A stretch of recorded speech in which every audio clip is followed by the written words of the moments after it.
My wedding was supposed to start at 4 p.m. The pastor was ready to leave, my makeup wasn't done, and we could not find the wedding rings. Hey everyone, if you're new here, I'm Ashley, a content creator from Houston, married to my Jamaican husband, navigating this whole long distance marriage while we are 1,338 miles away. You guys have seen the proposal story, you know how we met, but what you don't know is the absolute chaotic mess that led up to our wedding day, July 27, 2024. Sit down, get comfortable, grab your popcorn, because this story is about to get wild. Okay, so let me set the scene for you. The wedding was scheduled for July 27, 2024. Beautiful date, right? Everything planned, guests are flying in, venue is booked. We were set. But then July 3rd happened. Hurricane Beryl hit Jamaica. Guess what I was? I was in Jamaica. I was already there preparing for my wedding. So this hurricane comes through, y'all, and we lose power. Not for hours, for 5 days. Wednesday, Thursday, Friday, Saturday, Sunday. We do not have electricity. I'm sitting in the dark. Just imagine 5 days, which it wasn't that bad. At nighttime it was, because the concrete walls, they sweat and they hold heat and things like that. Just imagine. I'm like stressing. My wedding is coming up. What if my guests cannot fly in? What if their resorts are not prepared? Like, what if things change? Like, the anxiety, my anxiety was all over the place. And y'all, I am a planner, okay? I am a type A type of person. I like to have everything planned out to the T. You hear me? I need everything organized and scheduled. That's how my life works. And I need to know everything that's happening. So me sitting in Jamaica after Beryl with no internet, no electricity, y'all, it was a lot. So we finally got power back. The hurricane passes, full cleanup mode is going, right? Everything is working out like it's supposed to. And remember I told y'all I had everybody's schedule. I made every single person in the wedding a timeline, especially the bridesmaid. They had their own cards that told them their dress, what time they should arrive at the Airbnb if they were not staying there, their makeup time, their hair time. I had it down to the T. I told y'all my wedding was starting at a certain time. I had everything planned out to the T. I wanted to make sure that we didn't have any problems. So my girls arrived at the Airbnb. I had mimosas already ready. We had coffee. We had breakfast. We just had a little vibe while we're waiting on the makeup artist. Everyone's vibing. Everyone is doing good. And then the makeup artist arrived. He was a little late, but we can work that out, right? Because we have a little time built. Wrong.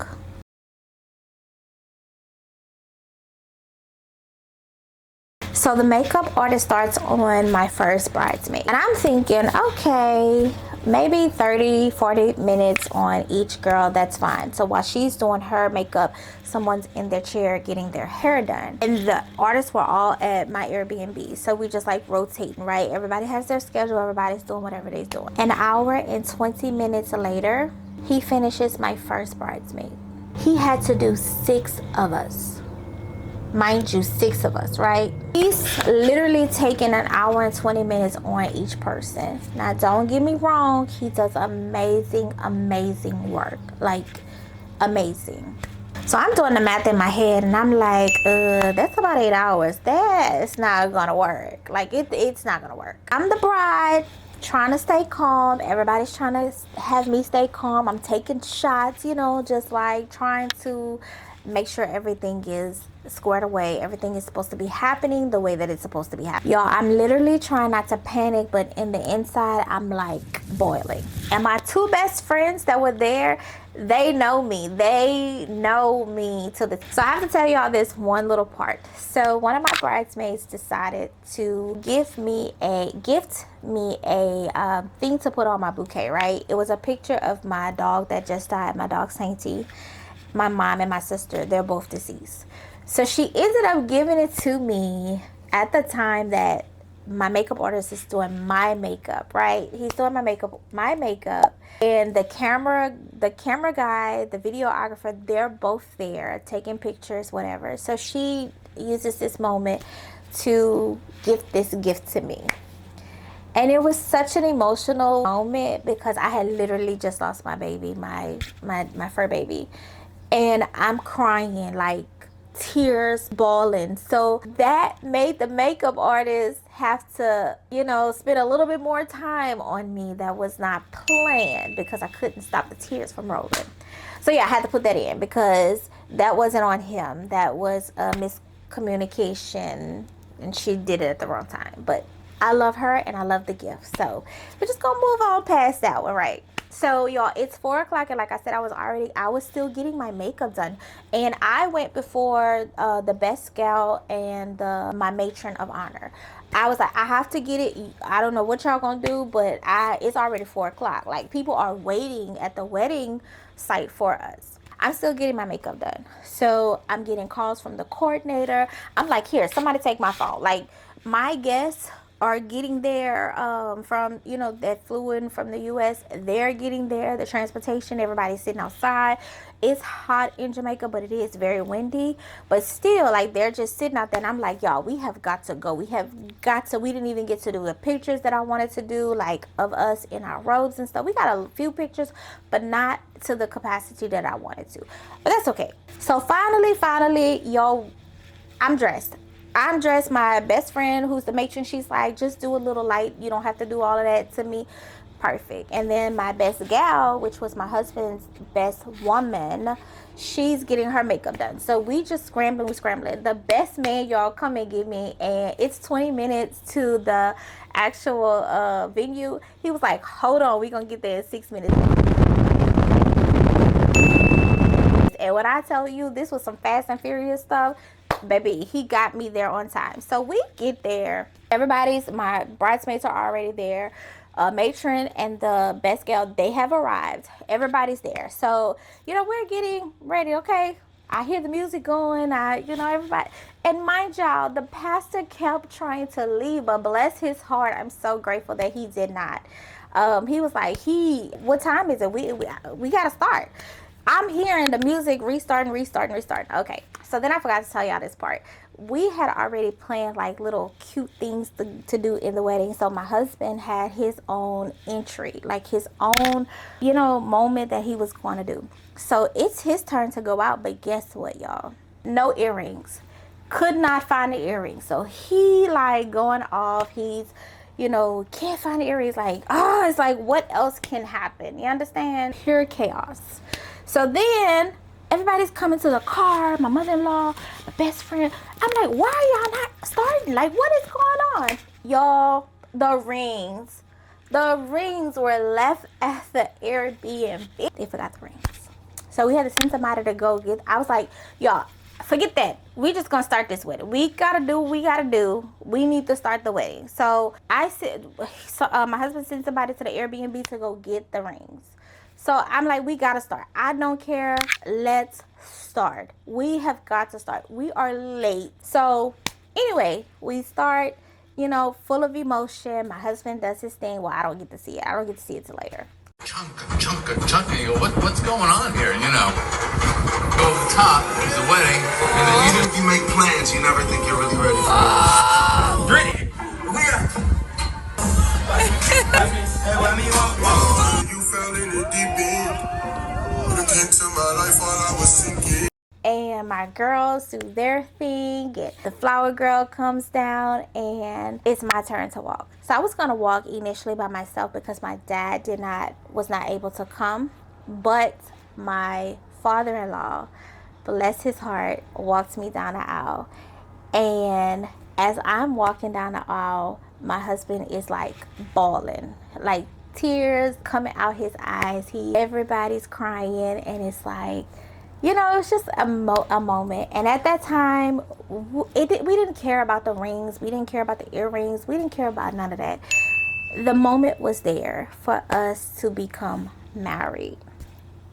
We still had our beautiful sunlight outside, y'all. It was just an amazing moment at that time. So we're saying our vows. We're doing everything we got to do. And now, you know, it's just like we're looking at each other. He's looking at me. I'm looking at him. And it's just the best moment. We forget about everything. So the wedding rings did show up during the ceremony. So grateful for that. And we were able to get our rings blessed. So I want to say it wasn't that Pinterest perfect wedding that I planned for and the schedule that I wanted, but it was worth it. Okay, so now we're going to the reception time, y'all. And I had a little outfit. I had a dress change because, you know, I had a little dress change. And my girls, my guys, we had instructions for them. They were coming out. They had to dance together. Like, yeah. Shout out to my decorator. It was amazing. I'm going to list everybody that I used in my video. My coordinator, which is my cousin-in-law, did amazing. The DJ, everybody, amazing. Okay, I turned out very perfect. So I'm from Louisiana. Of course, my husband's from Jamaica. So we kind of did a mixture of bringing Louisiana and Jamaica together, right? Okay, so sorry, my battery died.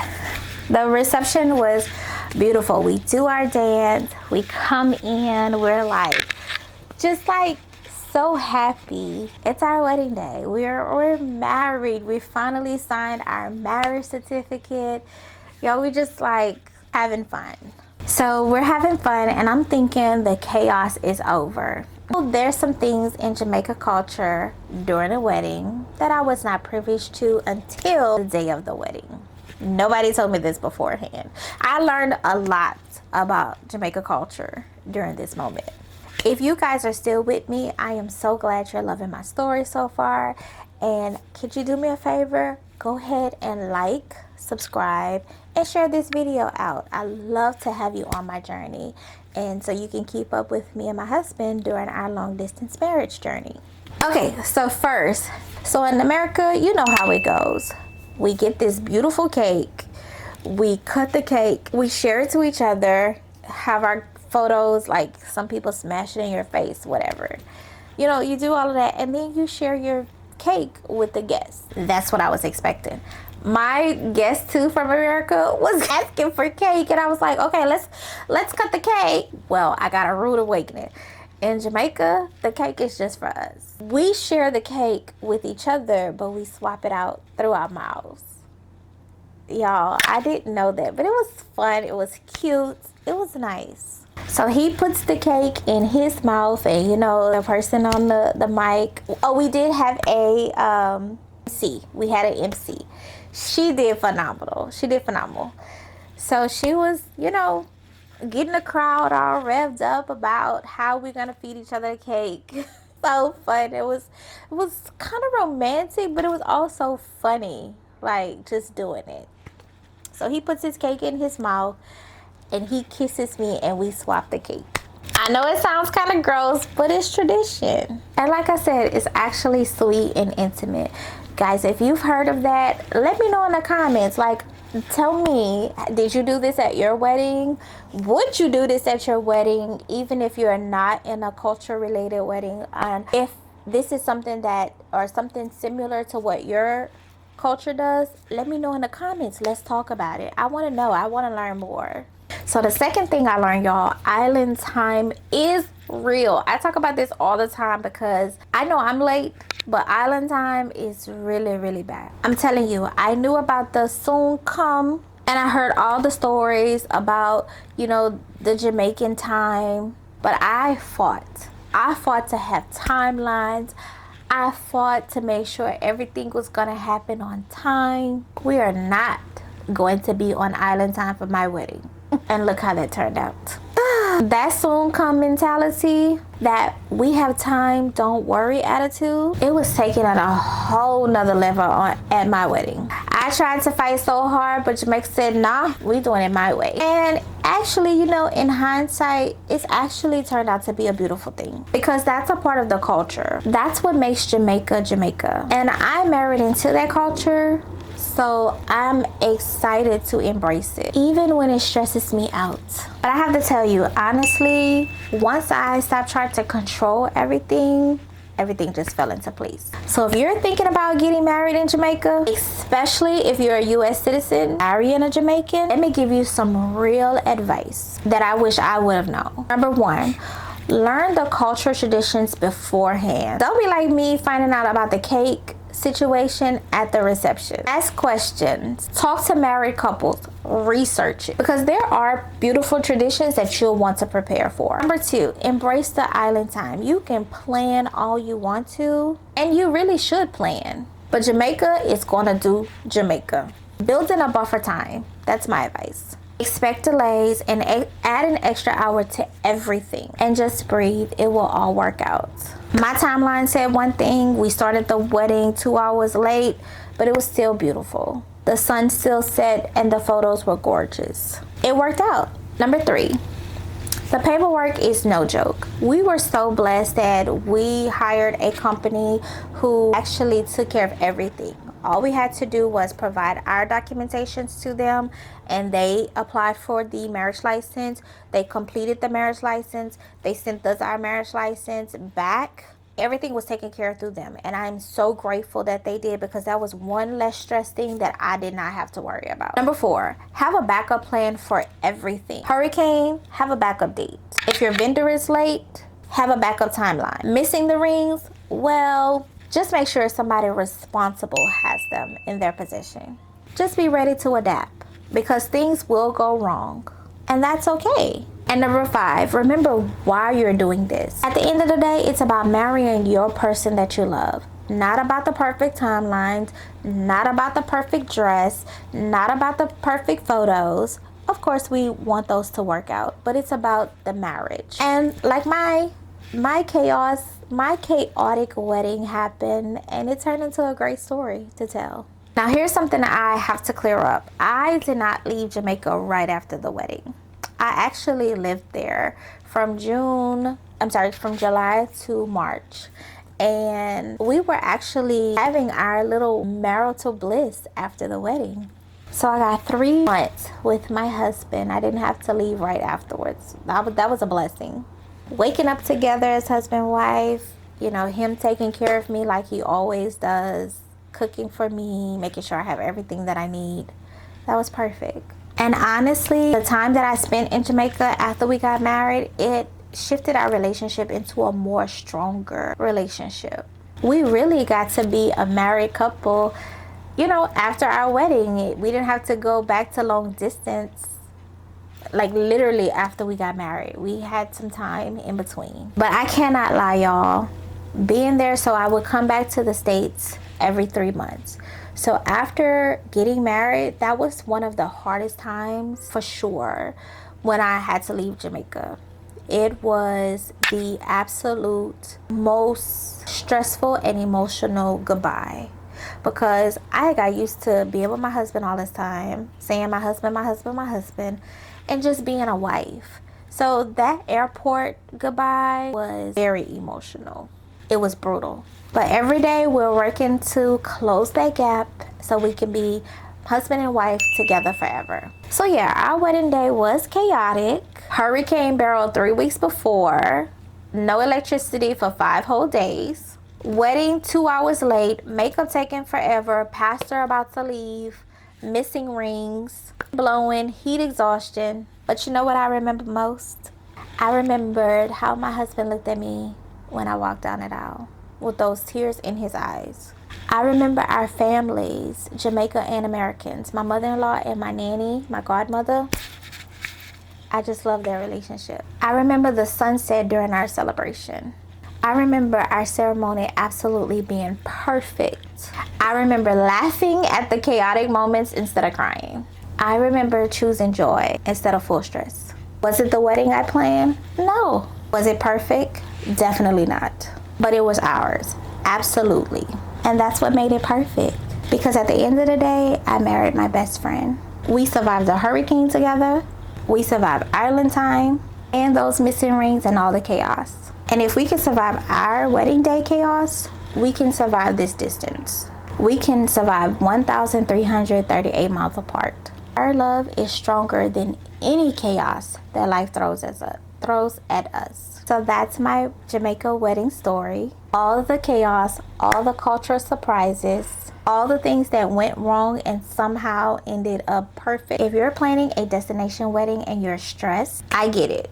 But trust me, it's going to be okay. It might not go according to your plan. Actually, it probably won't go as you plan it. But it will be your story, and that's all that's worth it. If you've enjoyed this chaotic wedding story, go ahead and give me a thumbs up. If you're in a long distance relationship or planning a Jamaica destination wedding, drop a comment below. I want to hear your stories and answer any questions you have. And if you're new here and you want to follow our long distance marriage story, please go ahead and subscribe to me and hit that notification bell so you won't miss an upload. Actually, I'm working on a complete Jamaica guide planning a wedding while you're in the United States. All the legal stuff, all the vendor recommendations, everything I learned. So if you want to be notified when it's ready, make sure you go ahead and subscribe. All right.